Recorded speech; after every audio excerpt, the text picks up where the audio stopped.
nous avons invité l'amiral Finaz et Marc Guillemot, un grand skipper, et on va pouvoir échanger avec eux et parler en fait des défis et de la liberté d'entreprendre et de prendre du risque. Les dirigeants des pays ont su prendre les risques. Quand on regarde le monde de l'entreprise, c'est pareil, il faut prendre des risques. Parce que sinon, on n'y arrive pas, ça ne marche pas. Et en France, on est les seuls au monde à avoir inventé quelque chose qui est, à mon avis, mortifère, qui s'appelle le principe de précaution.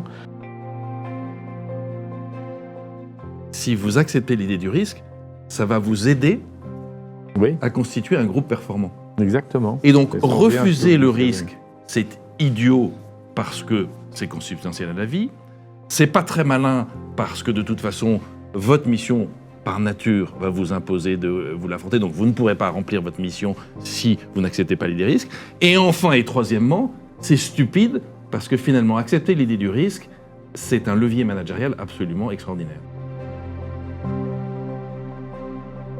En fait, avant de prendre un risque, il faut réussir à s'évaluer soi-même. Si on n'arrive pas à s'évaluer, on peut faire n'importe quoi et faire une grosse connerie. Ce que j'ai failli faire d'ailleurs en tournant autour de Yann Eliès pendant une trentaine d'heures ou 40. À un moment, j'étais tellement désemparé de voir un gars en train de crever, disons ça comme ça, au fond de son bateau et ne pouvant rien faire pour lui. Je vais me rapprocher de lui, je vais me coller, il y avait de la mer, et je saute à bord.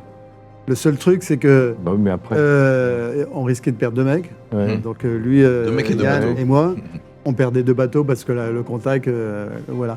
Et justement, cette notion de, avant de parler de risque, c'est d'être en capacité d'évaluer son état de fatigue